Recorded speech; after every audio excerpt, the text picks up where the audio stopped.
এটা বলে বঙ্গবন্ধু জাতির পিতা মুজিব, এটা কি? না না না, এটা না, শুনেন শুনেন, এটা এখানে আমাদের আমাদের বুঝার, শুনেন, আমাদের বুঝার কিন্তু অনেক ভুল আছে। যদিও এটা মুসলিম জাতির পিতা হচ্ছেন ইব্রাহিম আলাইহিস সালাম, এখন কেউ যদি বাঙালির জাতির পিতা অমুক আর সমুক বলে, হ্যাঁ, সেটা ধর্তব্য নয়। আমাদের মূল পরিচয় আমরা বাঙালি নয়, আমাদের মূল পরিচয় আমরা মুসলমান।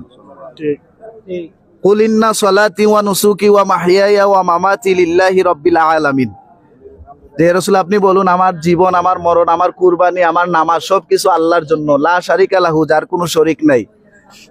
উমিরতু আনা আউয়ালুল মুসলিমিন, আর আমি প্রথম মুসলমান হিসাবে এই পৃথিবীর বুকে আগমন করেছি। মানে আমার রাসূলুল্লাহ প্রথম মুসলমান, আর এই জন্য আমাদের পরিচয়টা কি হবে?